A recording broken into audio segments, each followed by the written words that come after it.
வணக்கம். செல்வகுமாரின் மதிய வானிலை ஆய்வறிக்கை. அதிகாரப்பூர்வ வானிலை அறிக்கைக்கு இந்திய வானிலை ஆராய்ச்சித்துறை அறிக்கையை பார்க்கவும். 2026 பிப்ரவரி 14 சனிக்கிழமை மதிய நிலவர ஆய்வறிக்கை. இந்த அறிக்கையை இறுதி வரை கேட்டு பயன்பெற அன்போடு கேட்டுக்கொள்கிறேன். வரக்கூடிய 20ஆம் தேதி மாலையிலிருந்து தொடங்கும் மழை பிப்ரவரி 21, 22, 23 கன மிக கனமழை வாய்ப்பு கிட்டத்தட்ட உறுதியாகிவிட்டது எனலாம்.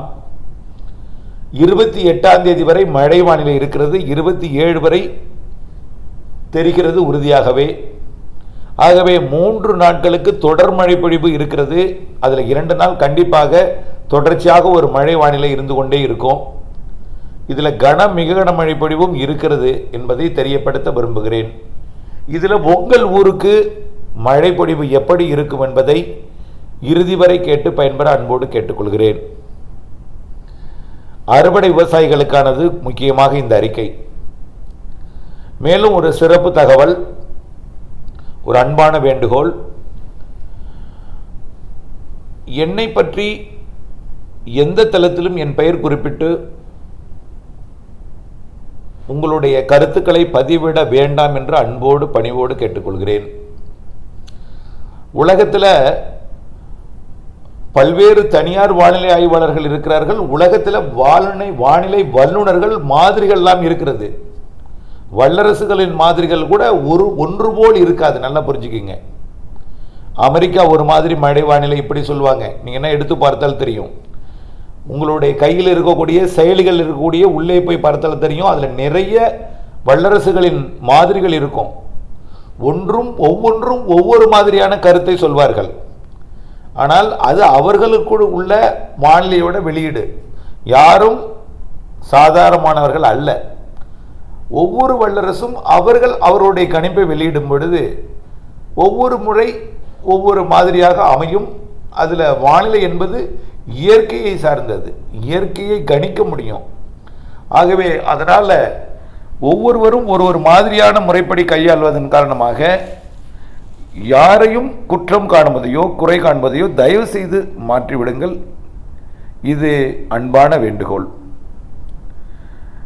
இந்திய வானிலை ஆய்வு நிறுவனம் ஒரு கருத்தை சொல்லும், அமெரிக்கா ஒன்று சொல்லும், ஐரோப்பிய யூனியன் ஒன்று சொல்லும், ஆஸ்திரேலியா ஒன்று சொல்லும். இப்படி உலகத்தில் இருக்கக்கூடிய வானிலை எல்லாமே மாறுபட்ட கருத்தை சொல்லும். ஆனால் அதே போல தான் தனியார் வானிலை ஆய்வாளர்களும் மாறுபட்ட கருத்துக்கள் இருக்கும். ஆனால் உங்களுக்கு எது பிடிக்கிறதோ எது சரியாக அமைகிறதோ அந்த வானிலை அறிக்கையை பார்த்து நீங்கள் பயன்பெற வேண்டுமே தவிர இங்கே நம்முடைய கருத்து மோதலுக்கோ எதுவும் இடம் வேண்டாம். அன்பு, அரவணைப்பு, உயிர்களிடத்த அன்பு, இதுதான் நம்ம எப்பொழுதுமே பின்பற்றக்கூடிய அன்பான வார்த்தைகள். எப்பொழுதுமே வானிலை அறிக்கைக்குள் செல்வோம். ஆகவே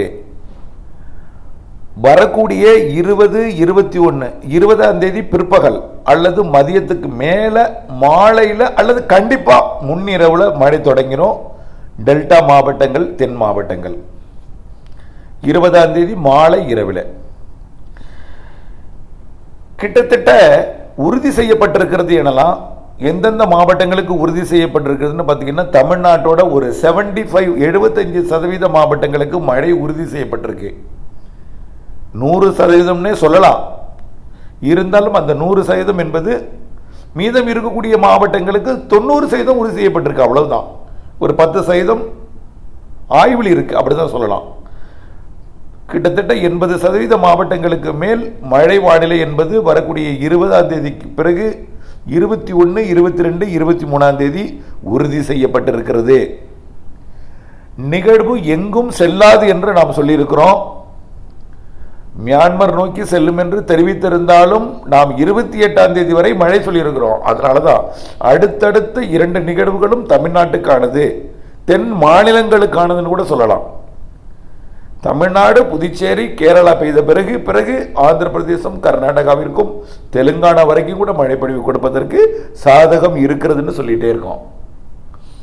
இதுல நிகழ்வு எங்கே அமைகிறதோ அதை பொறுத்து தான் மழை பொழிவு அமையும்னு சொன்னோம். இப்ப கிட்டத்தட்ட இலங்கையை ஒட்டித்தான் நிகழ்வு அமைய போகிறது.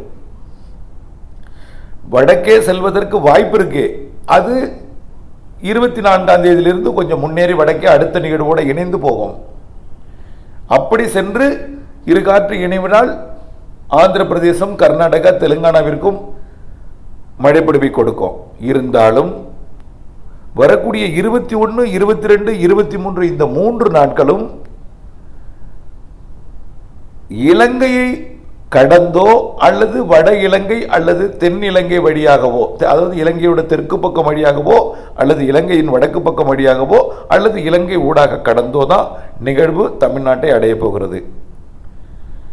ஆக கன்னியாகுமரி முதல் டெல்டா மாவட்டங்களுக்கு இடைப்பட்ட பகுதியில் அமையும் என்று எதிர்பார்க்கப்படுகிறது.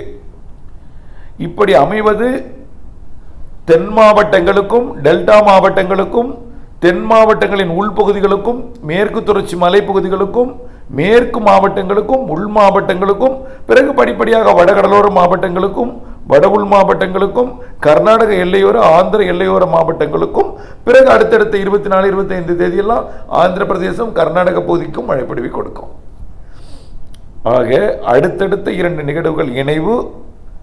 28ஆம் தேதி வரை மழை வானிலை, 20ஆம் தேதி தொடக்கம், அதாவது மாலை இரவில் 21, 22, 23 கன மிக கனமழை, ஓரிரு இடங்களில் அதிக கனமழை, அதீத மழைப்பொழிவு கூட இருக்கலாம் எங்காவது இடத்துல. ஆனால் நிகழ்வு எங்கே அமைகிறது, அது எங்கே இரு காற்று இணைவு ஏற்படுகிறது, அந்த இடத்துல தான் மிக கனமழை, அதிக கனமழை, அதீத மழைப்பொழிவு இருக்கும். அது எந்த இடத்துலையும் அமையலாம். அது தமிழ்நாட்டில் தான் அமையும். தமிழ்நாடு புதுச்சேரிக்கு தான் இந்த மழை அதிக மழை இருக்கும். புதுச்சேரி தமிழ்நாடு, அதாவது காரைக்கால் புதுச்சேரி மற்றும் தமிழ்நாட்டின் ஒட்டுமொத்த மாவட்டங்கள், கேரளா, அதுக்கடுத்தது தெற்கு ஆந்திரா, தெற்கு கர்நாடகா இருக்கும். இப்போ இதில் ஒரு சிறப்பு என்னன்னா, அறுவடை விவசாயிகள் அச்சப்படுறீங்க.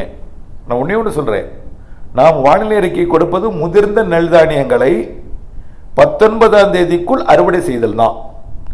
முதிர்ந்த நெல் தானியங்களை வானிலை அறிக்கையை கவனிக்காமல், வானிலை அறியாமல் 20ஆம் தேதிக்கு மேல் அறுவடை செய்து கொள்ளலாம் என்று கவனக்குறைவாக இருந்து விடுவீர்கள்.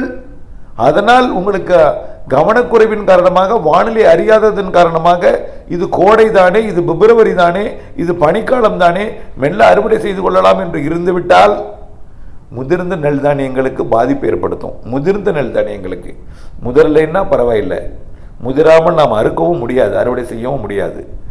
அதற்காக நாம் அச்சப்படவும் தேவையில்லை. எந்த இடத்துல மிக கனமழை பொழியுங்கிறதெல்லாம் இன்னும் தீர்மானிக்கப்படவில்லை. ஆனால் மழை வானிலை, கனமழை வானிலை என்பது உறுதி செய்யப்பட்டிருக்கு. கண்டிப்பாக டெல்டா மாவட்டங்கள், தென் மாவட்டங்களுக்கு மிக கனமழை வானிலை உறுதி. கேரளாவிற்கும் தெற்கு கர்நாடகாவிற்கும் ஆந்திர பிரதேசத்துக்கு கூட மழை உறுதிப்படுத்தியிருக்கிறோம். அப்போ கர்நாடக எல்லையோர மாவட்டத்துக்கும் உறுதி, கேரள எல்லையோர மாவட்டங்களுக்கும் உறுதி, அனைத்து உள் மாவட்டங்களுக்கும் உறுதி, உங்கள் மாவட்டத்துக்கும் உறுதி. மழையோட அளவு தான் எந்த இடத்துல எவ்வளோங்கிறது இருக்கு.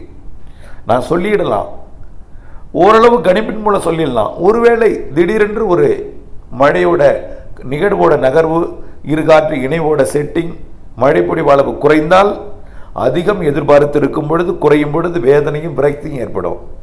நான் அனுபவப்பட்டு இருக்கிறேன். எதிர்பாராமல் அதிகம் பெய்தால் கூட நன்மையே பயக்கும். நமக்கு இந்த அறிக்கை அறுவடை விவசாயிகளுக்கு முன்னெச்சரிக்கை. மழையை எதிர்நோக்கி இருப்பவர்களுக்கு பொழியும், அது எந்த அளவிற்கு அதிகம் பொழியும் என்பதெல்லாம் வரக்கூடிய நாட்களில் உறுதிப்படுத்தலாம். ஆக பொறுத்திருங்கள். மழை உண்டு, கண்டிப்பாக உண்டு. வடகிழக்கு பருவமழையில் கூட இந்த அளவுக்கு மழைப்பொழிவு உள் மாவட்டங்களில் கிடைத்திருக்காது, மேற்கு மாவட்டங்களில் கூட கிடைத்திருக்காது, தென் மாவட்டங்களில் கூட கிடைத்திருக்காது, மேற்கு தொடர்ச்சி மலையில் கூட இந்த அளவுக்கு வடகிழக்கு பருவமழை காலத்தில் கூட கிடைத்திருக்காது. அந்த அளவிற்கு மழை இருக்கிறது. ஆகவே அதுக்காக அச்சப்பட தேவையில்லை. அறுவடை விவசாயிகள் நெல் அதாவது வரக்கூடிய 20ஆம் தேதிக்கு மேல் தான் எங்களுடைய நெல் முதிர்ச்சி அடையும், ஆகவே என்ன செய்ய போகிறோம் என்று அச்சப்பட வேண்டாம். 28ஆம் தேதிக்கு மேல் இடைவெளி கிடைக்கும், ஒரு 5-6 நாள், அந்த நாட்களில் அறுவடை செய்யலாம். மார்ச் 2வது வாரத்திலே ஒரு நிகழ்வு இருக்குன்னு சொல்லியிருக்கிறோம். 3வது வாரத்திற்குள்ள 2 நிகழ்வு இருக்குன்னு சொல்லியிருக்கிறோம் 20ஆம் தேதிக்குள்ள. ஆக அது ஆய்வில் இருக்கிறது.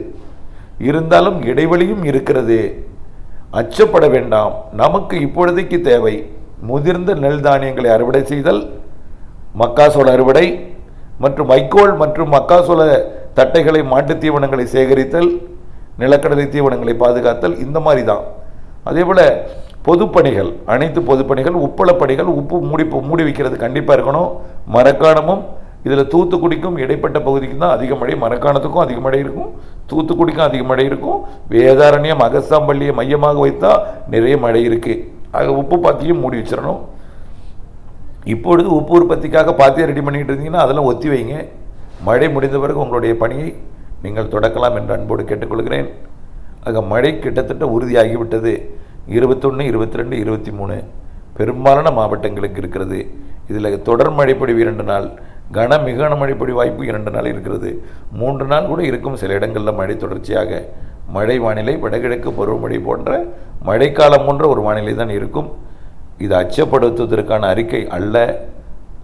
அறுவடை தானியங்களை, முதிர்ந்த நெல் தானியங்களை அறுவடை செய்தல், பாதுகாத்தல், வைக்கோலை மீட்டெடுத்தல், விற்பனைக்கு வைக்கும் இடத்துல பாதுகாப்பாக வைத்தல், விரைந்து முடித்து விரைந்து விற்பனை செய்தல், இதுதான் நம்முடைய பணி.